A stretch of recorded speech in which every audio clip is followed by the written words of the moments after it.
Welcome to British Esports Student Champs of the 2022 and 23 season. This year we are back, and as Daft Punk would say, we are better, faster and stronger than ever. With the most teams we've ever had for champs, but not only that, we've welcomed Overwatch 2 to our roster, and we've also got the inaugural Women in Esports Valorant League, which is fantastic. My name is Ellis. I'm proud to this. We're hopefully going to bring you the best action live streams from the Student Champs. Matches will be broadcasted here every week, bringing you as much reaction as possible, at least 2 games being broadcast. For those of you who are new or aren't sure of the format, let's have a quick run.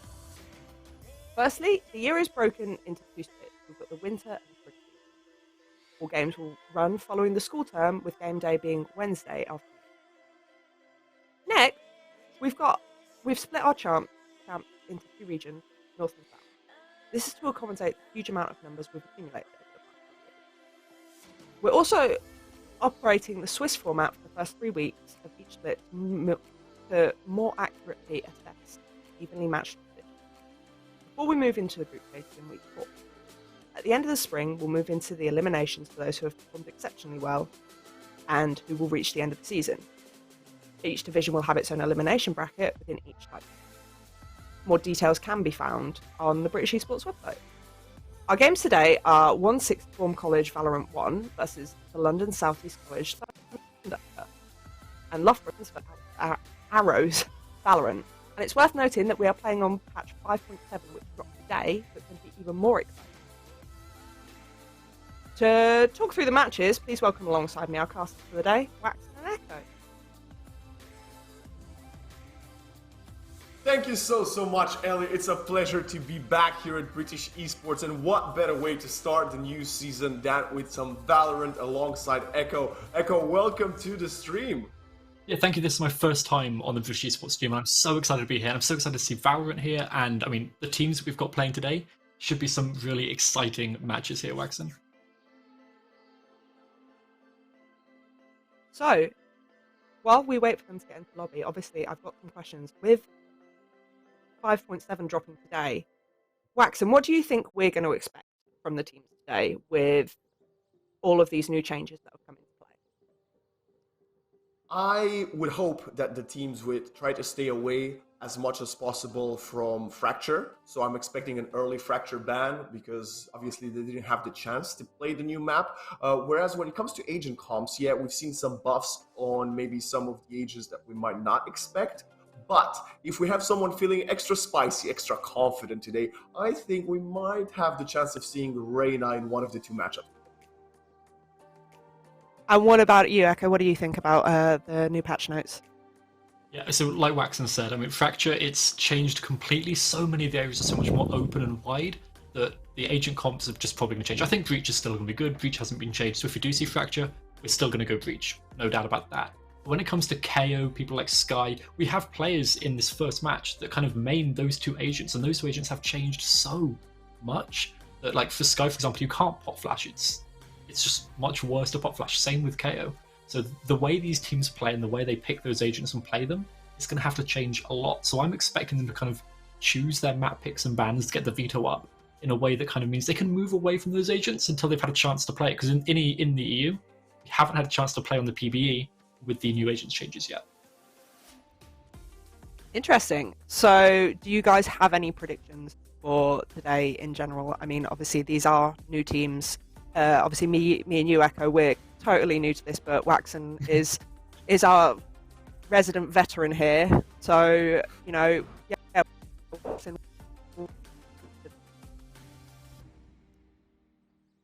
As every single time, I'm always expecting some great energy from the new teams. And you mentioned, especially in the first matchup, 2 schools that I am not familiar with. So both of them new to the British esports scene. And I always hope, you'll get to know this about me, the viewers probably know already, I'm always all for long games, overtimes, best of 3s, best of 5s, best of 7s, depending on the game.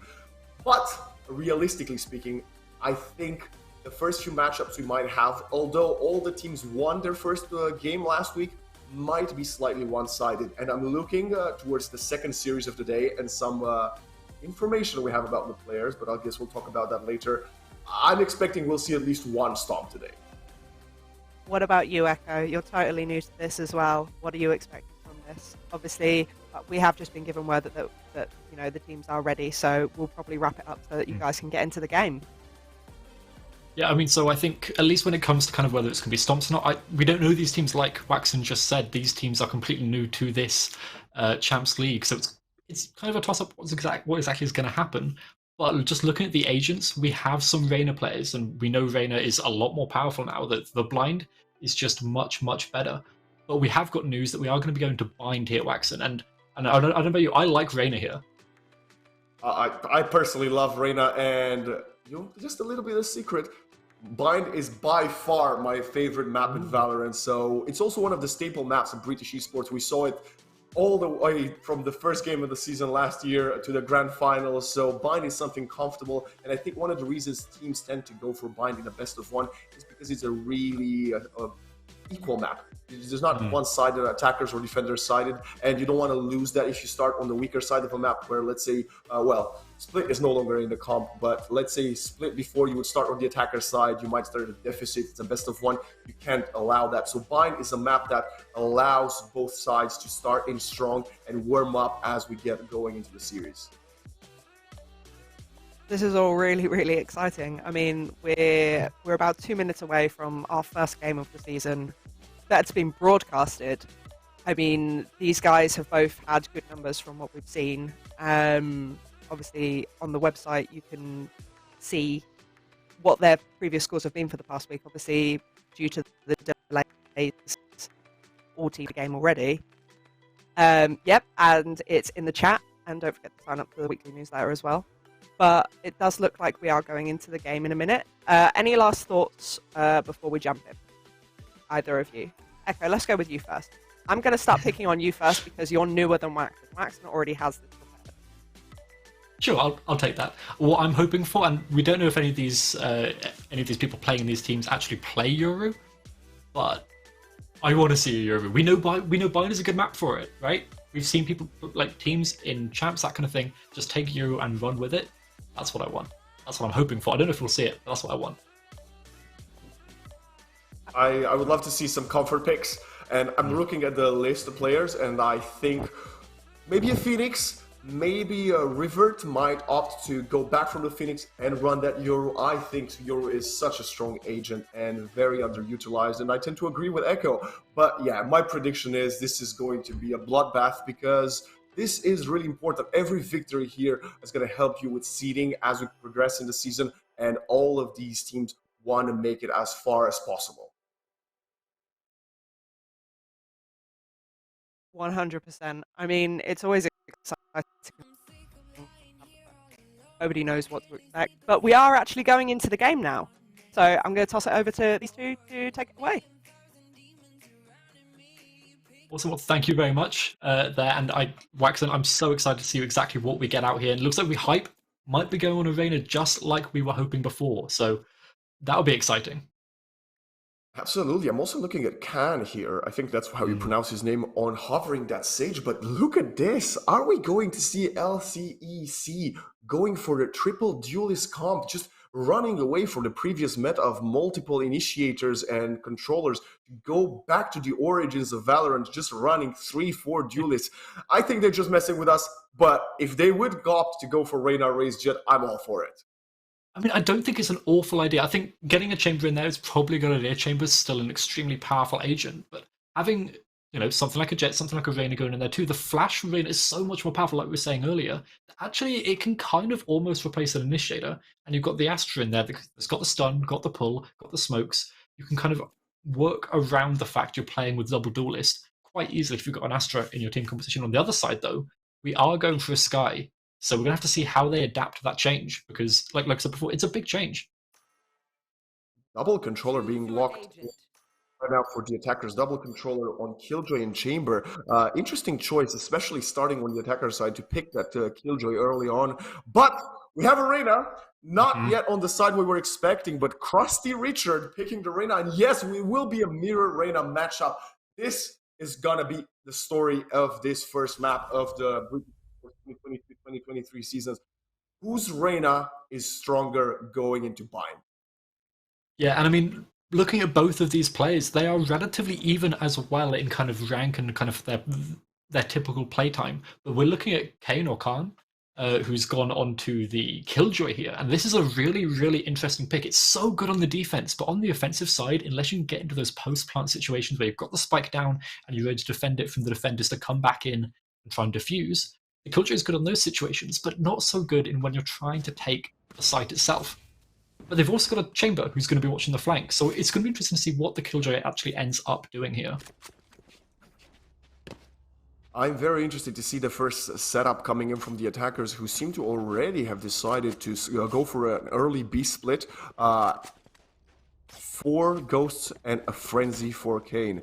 Whereas on the opponent's side, defenders, we have 2 Ghosts and 3 Classics. Lots of utility being invested early in, bought by the defenders. Yeah, and Also, the Flash not finding anything. Oh, go ahead, sorry. Yeah, I wanted to ask you about the Sky. You mentioned that we might not see a Sky in play, but OSFC, they are choosing to go for the Sky here. It might just be a comfort pick, and actually we're seeing Boris getting taken down immediately by Khan, going up the long with the Frenzy. It's a good gun, but the Jet's gone out on the side, trying to take as much control as possible in these early rounds. But the Astro Smoke falls early, and they get the pick off the back of it. Waxen, this is just going so heavily in LSEC Thunder's favour. Frustrator does not manage to get the full overheal, but is there someone that can do? No, he can't. High puts a stop to the retake. And it's down to a 1 versus 4. They are standing. It is the Reyna player just coming out on top in that situation. It's just gone down to the Brimstone. They're coming back from their spawn. But I don't know what they'll be able to do here.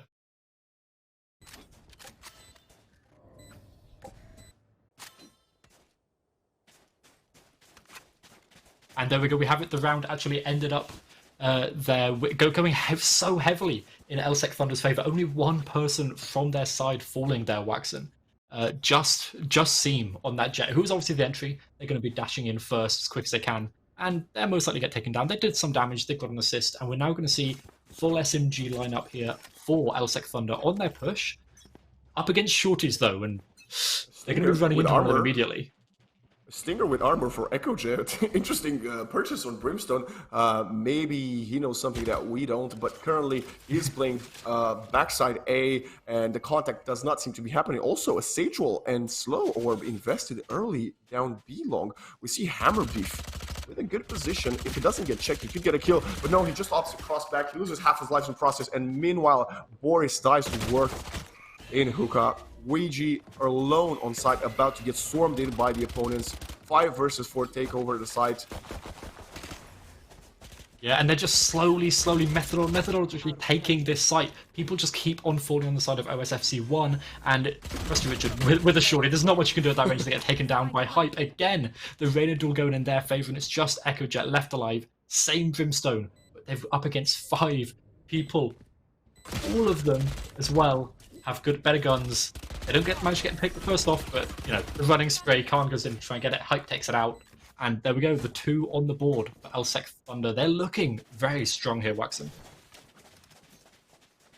I mean, I might go for an early prediction, but so far I think, you know, just from movement and from Valorant experience and watching Valorant and playing so many FPS games throughout my career, I would say this might be the stomp I predicted, but I was not expecting it from map 1. I hope to be proven wrong, and I want OSFC to come back into this, and this is the round they must do it. A rifle advantage, get as many kills as possible, don't lose any guns going into the first gun round. This is going to be their moment to shine, as we have Boris trying to peek hookah, but he's being held in place by the Gravity's World. No! XD worked with the first kill. Now Hammer Beef gets spammed to the Sage Wall. Ooh, this is not the start we were hoping for. No, it's really not. The Vandals just not coming out on top. As soon as you spray down those sections with those SMGs, you just have more bullets. And at the end of the day, more bullets is more damage. The Vandals have to hit a headshot to really be worth it against those guns. And Hammer Beef is trapped in this corner, but the TP, they're coming through. They're going to rotate over to A. No one is there from the defender's side here. What a beautiful call from the IGL of the attackers. Full A bomb site is clear, and now we will be looking at a post-plant situation, and you mentioned that Killjoy might be able to put them all into place, but meanwhile, Echo Jet gets the first kill, and it's a 4 versus 4, but the attacker, they're using a Killjoy ultimate. The lockdown is in play in round 3. How is this possible, Echo? They've just got so many kills. They've got the ultimate orbs as well. They got the plant down both times. This is just how you want to play with the Killjoy. That lockdown slows the defenders down from this retake so much, and they're all coming from the same angles. There's such a beautiful crosshair set up here by Thunder. Team with the only Vandal for the attackers. Can he get any kill? Get Spire down. No, he can't. XD Worth with the second of the round. 3 versus 3. The time is ticking. It is. The bomb is about to explode. The crossfire there, too good. Everyone from OSFC 1, they have to save. Like I said, they have to run away, but I don't know if the Rain is going to be going out. Galaxy tries to get a pick. They get taken down, but Richard falls. Their gun falls as well, and it's 2 people on each side alive. But the third round goes to Thunder. And as I mentioned, that was crucial for OSFC. They did lose the round, but not lost all their guns. Managed to get 2 rifles into the next one, so this might be something they could rely on. I'm curious if they're up to force buy. I can see a Marshal so far on the Reyna and a Spectre, but LSEC still with Spectres and better guns and utility going into round number 4. Yeah, and they're opting for a relatively heavy stack over towards Z site this time around. The Marshal up in heaven trying to do what they can. Richard doesn't find a first shot, spamming through the smoke, can't find anything else. And look at this Wax, and they're already up on the side, they're already so far forward, and there's not much Echo Jet can do except take down that turret.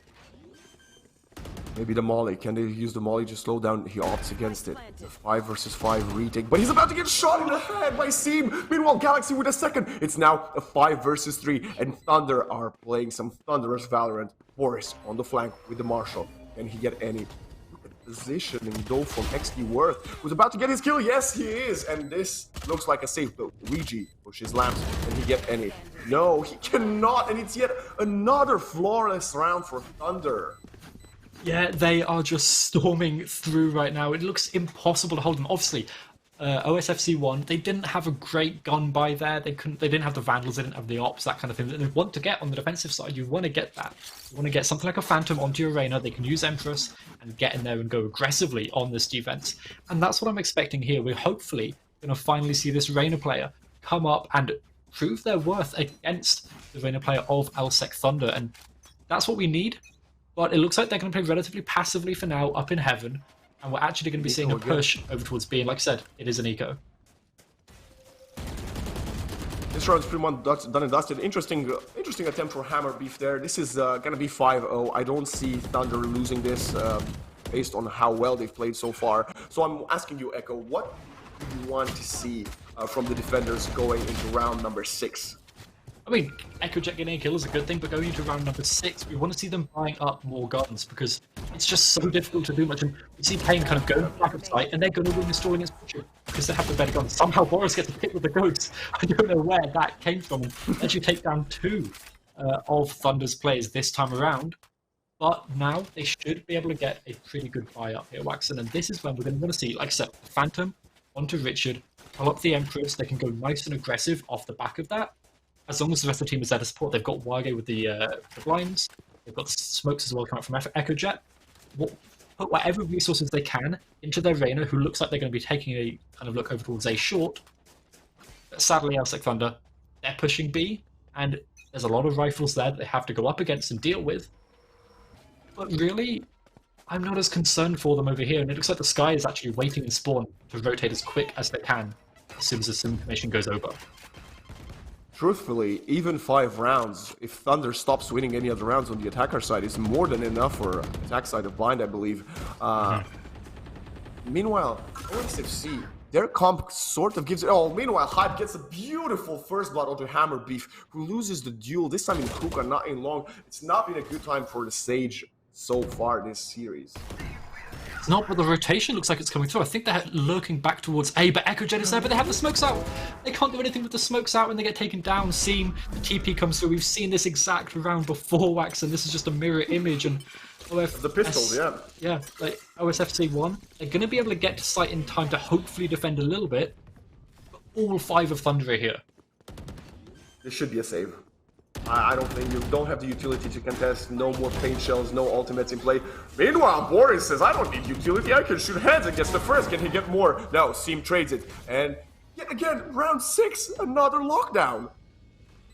That's the thing. If you get the kills on the Killjoy, if you get the spike down, if you get both ult orbs in a round, You can lock down once every couple of rounds, and that's what we're seeing, and it's slowing down one's retake. Like I said, they need to save. They don't have any way of getting back in here, and honestly, I want to see Richard back off, save this gun, and hope they can take that champion's rifle out into the next round. There. They seem to be going for it. They're not going to deal any economical damage. Meanwhile, while the Word loses her life, Richard with another questionable attempt at a retake. I respect the confidence, but I don't even think they had time, even if they would have gotten the kills. And I think my prediction is about to come true, Echo, I must say. Yeah, I mean, like I said, this is the issue with Valorant's economy system, right? As soon as you start losing, you just start losing more and more, and it snowballs and it snowballs. And we're seeing them actually try and force up here on the defender's side to try and eke out at least one win on Bind. But like I said, Bind, you need to be winning a lot of these defensive-sided rounds to really have a chance when you switch sides at the half. And actually this time, Thunder, I like this. They're playing nice and passive. They're expecting OSFC 1 to go aggressive and play off the back of it. But it's not happened. They're playing so passive.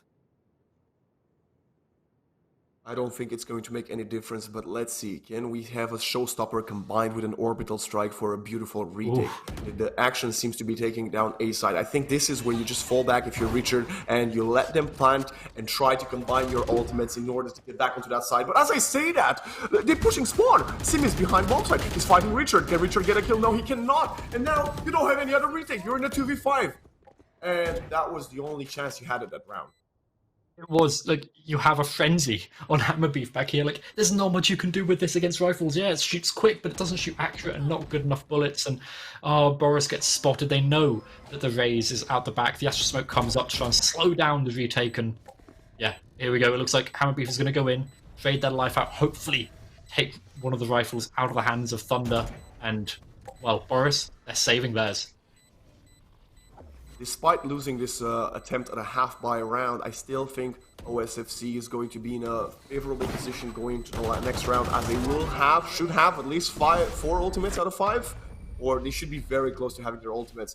Whereas the lockdown is still not back into play, and Reyna's ultimate, the Empress, is not the most potent ultimate in Valorant. No, you're absolutely right, and like I said, there's a lot of ultimates here on the board. Honestly, though, for both sides. Something like the Chain Vault, the Tour de Force isn't as useful here, the Jet Knives isn't as useful, but the Empress and the Astral Wall could have some kind of play in this round. But on the other side, the Sky Ult gets some very good early information. Looks like they're going to go for that, actually, over here into Sand on B. And the Orbital Strike and the Showstopper just get a lot of damage, and that's what I'm expecting Boris to do as soon as they spot all of the attackers over here. I love the early map control attempt coming in for OSFC, but so far they're taking control early of Long and Hookah, and they're losing a duel with a single player. Hopefully this round they will be a bit more reserved, and I already started to notice this. They're taking control early of Hookah, putting pressure on mid area, and then falling back onto side. I think this is the correct play. Just make Thunder use some utility, invest it early on in the round. Bad Boris takes some contact along, but he's very patient. This is the correct play. I love this from OSFC1. This is their only chance to come back into this, but Seam just walks in, gets a headshot, finally traded by Hammerbeef. Ooh, this is getting really tense. The res into play, and it's back to a 4 versus 4. Still 3 ultimates to play for Thunder. Look at this again. The TP comes back through, but this time Crusty Richard is here. They're going to be on the other side of the Astral Wall as well. They could potentially get a pick as they're crossing out of showers, and everyone is there ready and waiting, but EchoJet doesn't get a kill. Hype gets another one to Boris. Boris falls, and it's just down to Richard, and the stage is so far away. Richard reloads, gets taken down and works, and it's just on Hammerbeef, and they are being watched at every entry point now. Might attempt this, although there's no economical damage to do, there's no ultimate orbs to farm, you just use your ulti res this round. I think this is, you should farm some stats and go hide somewhere in elbow, but we're not seeing this happen right now. Hammerbeef attempting to get some exit kills. Again, the confidence from OSFC1 is definitely there, but it's not currently being backed up by team play or tactical play, I would say. They are getting outsmarted. I wouldn't say they're getting out-aimed, because we see them winning duels, but they're instantly being traded. LSEC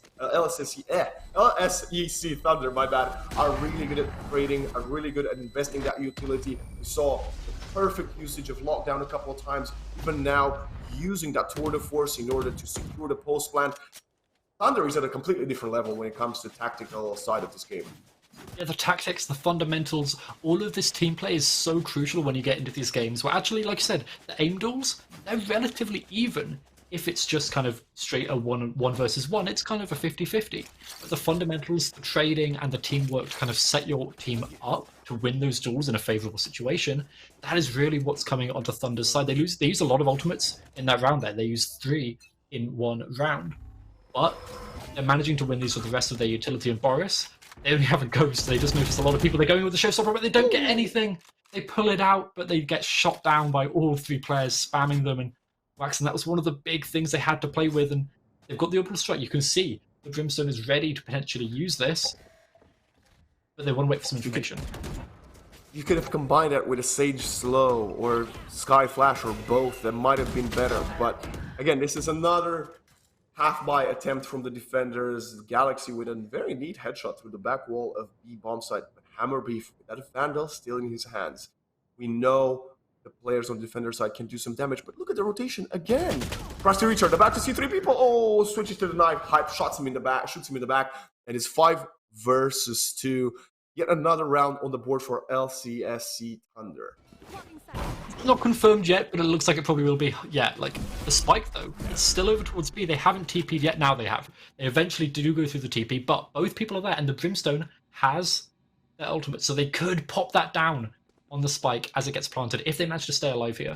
Last player standing. What a headshot from the team coming in efficiently. Echo Jet, he's always seems to be getting shut down by a Seam, and final kill of the round, Hyde gets Hammerbeef. I think, correct me if I'm wrong, Echo, this might be the 6th or 7th flawless round for Thunder this half? Yeah, I think they have probably had... So they've had the maximum they've had deaths-wise on one person is 4 on Seam, their entry player. So yeah, they've probably had at least 4 or 5 flawlesses. And they've been playing flawlessly as well. Their teamwork has been so good. Like, you can see their communication, whoever their IGL is right now, has just been calling the correct things, the correct decisions. These TPs as well, the rotates, come through so quick because the rest of the team are ready. They're waiting to back them up as soon as they go into sight. Like, it's really clever how they kind of rotate all of their pieces around the map and take a lot of map control in very unusual ways. But Boris, they know that someone is out there, but they have to be so careful. It's my duty to say that we can still see a 9-3 curse. It's my duty to mention it. We look at a beautiful swing from Marty, but like I said, again, instantly traded, Hype into right position, lockdown back into place, satcheling onto side, the bomb site is clear once again, and we're going to be looking at a 4 versus 4 retake. Orbital Strike getting invested, plus the pain shells. This is dealing some damage, but no kills as of yet for the retake. Yeah, no kills yet, but it's a 4v4. This is the best retake, and as I say that, Richard gets taken down, is down to a 4v3, but there's still the duelist, Boris. We've seen him hit some headshots, and they're looking for another, but they don't find it. Seam gets the better of that one, and it's just 2 people crunching, 1 in hookah and 1 in elbow. And we're going to have to see if EchoJet can get anything. They might just wait for some exit kills, and actually this is a good idea. They can make it worse, at least, for the remaining 3 rounds of this half, if they manage to find anything. But Hammerbeef, they're going to peek into Seam. Oh, that was dirty from Seam, who seems to be having a hell of a game. Every time we're watching him, or the opponent's perspective, there is a headshot happening, and Seam doesn't get a headshot off, and he seems to be taking everybody else's head off time and time again. Let's see, EchoJet, can he get any kills? 2 of the opponents coming towards him, and Kane spots him, and just saying, Kane has yet to die this series. Kane is the highest rated player in this lobby, so that makes sense, and they're on the killjoy. They're not playing on this kind of entry role that we see people like Seam, people like Richard on. But they've still got 8 kills. They've had multiple lockdowns. I think it's 3 lockdowns just so far this half. So, like, that is just some incredible play. And again, it comes down to whoever is doing the calling for this team. It allows someone like Kane to not die. Because people are there. Kane is usually the one trading them out. And now we're coming down to just 1 ultimate on the board. It's the knives for the Jet. We'll only want to see this if they're trying to go aggressively. And we're going to see a wall here, actually, in hookah to try and slow down the push. I think we're going to save the Blade Sword for the last round. I just have a feeling we might see Seam in the last round pop off with it. As we're looking at another sort of buy, half buy for one that They are hoping to get some rifles into the last round of the series. Well, not the series, my bad. And potentially the second to last round of the series, but this could still be doable. There's a Spectre in hookah, hiding behind the barrier orb. Odds on a comeback, Echo. It's definitely possible, but as soon as you lose 2 people that early, it's just so tricky. Boris does get 1, but they get traded out essentially. They don't get traded out themselves. They're still on this kind of lurk over here. Oh, they're going aggressively. That's a beautiful use of the blast pack. You can tell they know how to play their agent so well, and they're going to have a crunch here. Both duelists, 1 on each side, 1 from spawn, 1 from hookah, but Richard gets taken down. It's just on Boris left, and they get taken down as well. Headshot from Seam. Seam is just hitting all of these heads, like you said before. Last round. Jackson, this is just looking so tricky. It doesn't seem like he's getting headshots only. He gets only headshots. And I want to see an operator for the defenders. They didn't have the money. There is money on Echo Jet, and he buys it. This might be what is needed. Although they don't have the agents, they don't have the jet, the chambers. We have started to see teams like Liquid with Yumpy running the operator on Killjoy. Even previously in Valorant, we used to have Boost for what was then Envy running operator and Omen. So this is doable, but he opts to drop it for the Reyna. Probably the best agent on their side to run operator defenders. As I say that, Bladestorm last round of the half, as predicted. Beautiful from Boris. Finally, Galaxy doesn't get traded. And this is the first man advantage we have for the defenders this series. It is, and that is a beautiful shot for Boris. Boris says, nope, we don't want to lose any more rounds by the beginning. And actually, Wage gets taken down to 1 HP. They have to run away. They can't heal themselves either, so they are stuck on 1 right now. But we're going to see some rotations coming through already. The Sage looking like they want to go through the TP, and they do. They're trying to crunch this hookah push so much. Boris is underneath, and they know that Hammerbeef is here. That's a questionable play from Hammerbeef, considering he could have healed Wage. And now he's isolated in the TP, whereas the attackers say, we don't care, we'll just go to your bomb site if you left it. This is the type of play you mentioned in the pre-show. You could do with the Yoru, but so far Thunder is the team that has been the experts of using the TPs on Vine. Yeah, but now look at this. Actually, this has been really good adaptation from the defenders. OSFC 1, they figured that they would eventually push back, and Richard was here with the up. They get smoked off though, and Echo Jet. They're watching, the blind comes through, and they're trying to spam through, but they almost get spammed out, they run away, beautiful use there to try and get out. Another lockdown! A 4th lockdown, Waxen! Unbelievable. Kane is having a hell of a series, but meanwhile, Boris is in, swings against 3, doesn't get any, doesn't kill the lockdown, and now you have to slow down. What was a potential 5v4, it's now 4v4. Oh, Richard spots the leg, doesn't get the shot. This is still doable, but time is going down. And we have the retake. All 4 coming in from spawn. No one on the flank. Molly's in place. Wagner has double flash. Can use the flash. No, he just dry picks into the place throw from Seam. Time is ticking. Hammerbeef finally with another 3v3. No more time. You cannot save. It's the last round of the half. Kojak gets a kill, but the bomb is gonna go. Richard will get taken down by it as well, and we have a flawless half with a lot of flawless rounds in there towards the side of Thunder and Waxen. This pistol is the most important round so far, and it's one of the trickiest to be sure that you're going to win. 19-4 scoreline for Seam, and sadly, Kane has lost his perfect score. He died once, I think during that one retake attempt. Questionable retake. He had double blinding light from the sky, not using even a single one over the bomb site, throw it in lamp, try to make some diversions happen for your team. You maybe could have flashed for Boris when he satcheled in.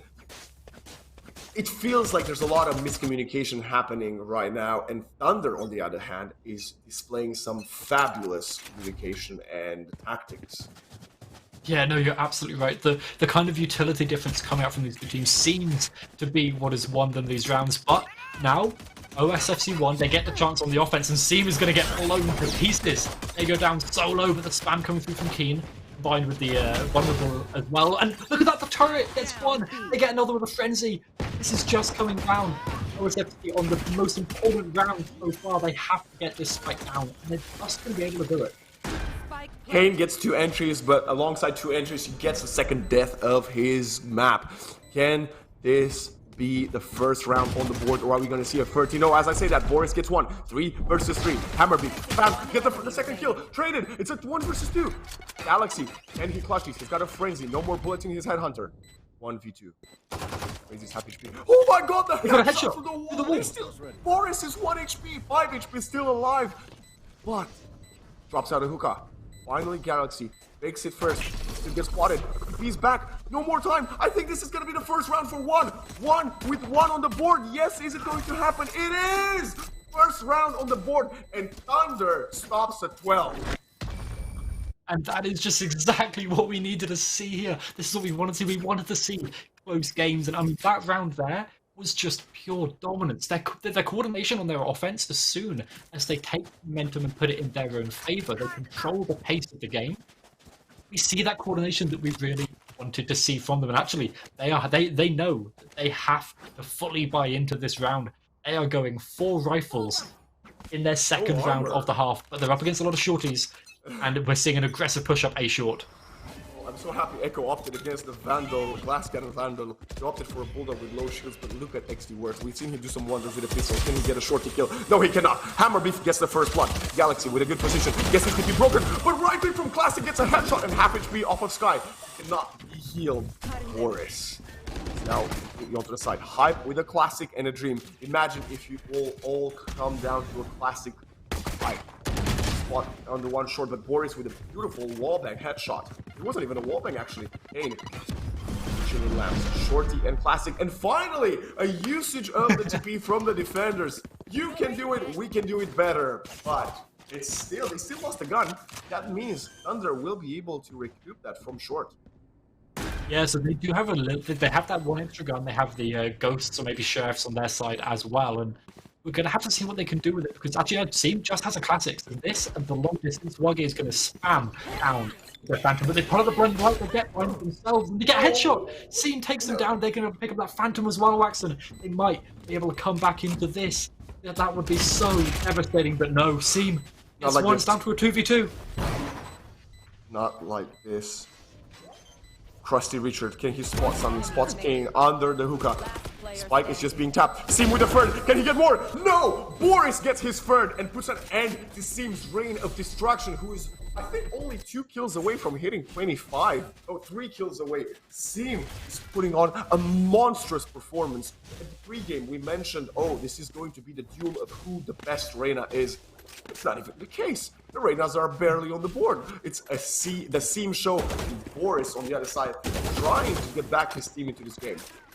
Yeah, and I mean, Boris's positioning there, they rotated all the way through elbow. I don't know if you saw on the minimap. They took their time. They played patient and silent and managed to get into an area where Seam was just not expecting them to be. It was perfect play, perfect timing, and that won them that round. But now there is a full gun buy from Thunder here on their defense, and we know they are good with the rifles, and they're expecting a quick rotate here.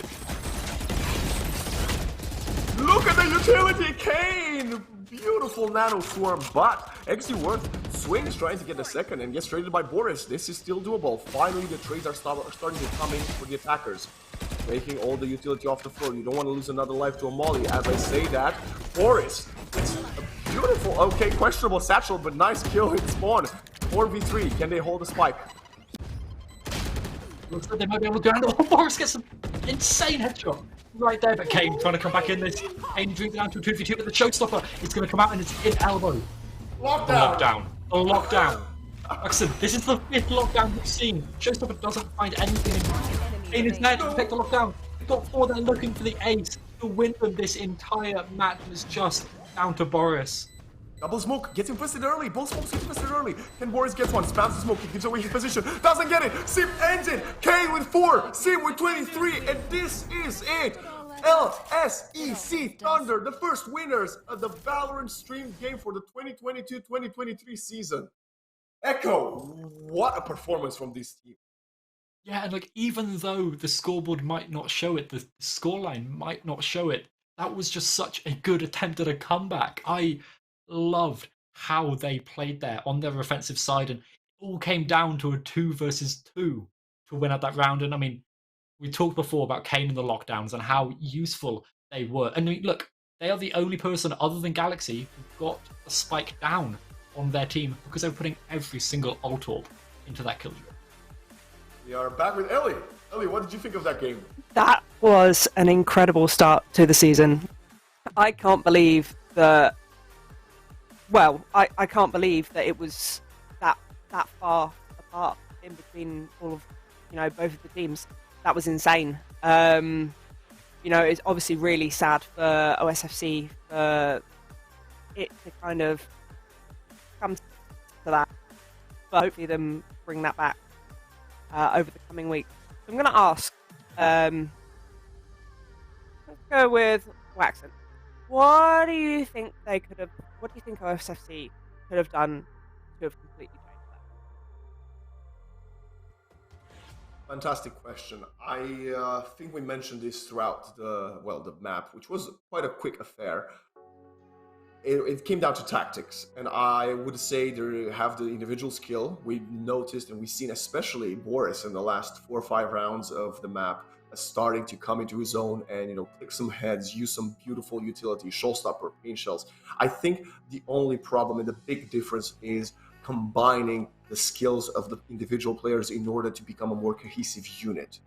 And I think the last round we saw when the entry kill was that Astra Star into the Nano Swarm, getting the first kill was the entire story of the series. We saw a team that was very gelled and they knew how to combine everything together. Even though they were across the map, I popped the star because they dropped, you popped the Nano Swarm, we got a kill, we didn't even show our face. Whereas OSFC didn't have that in their bag, and it's very hard to play at a high level against a team that does have that in their playbook.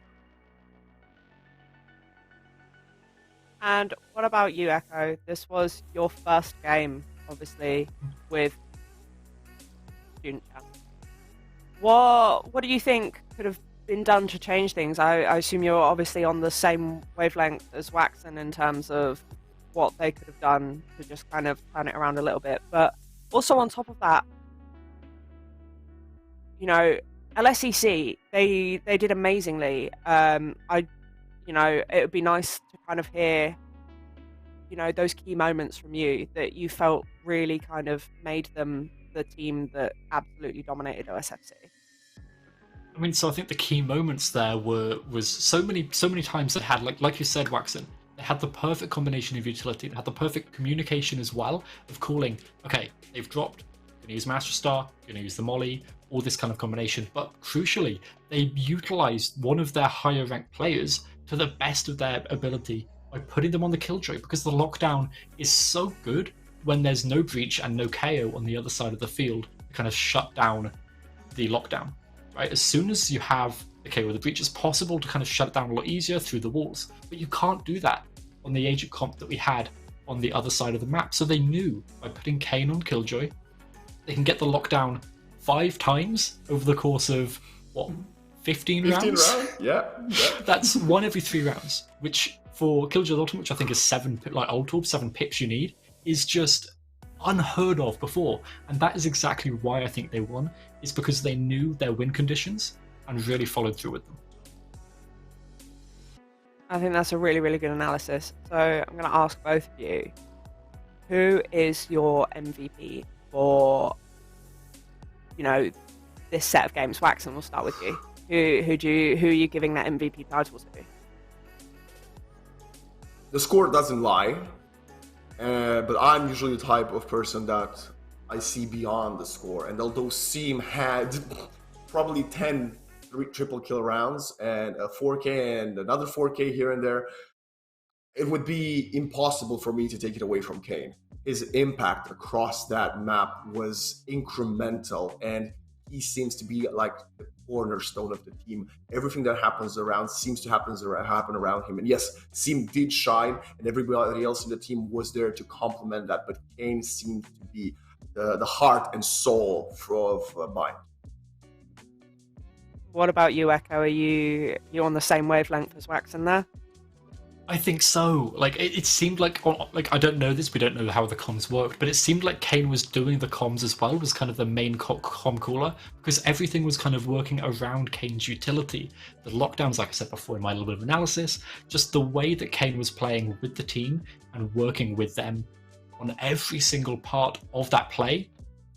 It just, I don't think it can't go to anyone else other than Kane. I don't think. I think Seam has a really good argument for it. Just from, like I said, the 4Ks that just I think I counted 3 4Ks coming out from that Jet player on the entry. They died a lot, right? But that's how Jet works. You're fine with getting traded out. That's perfectly okay.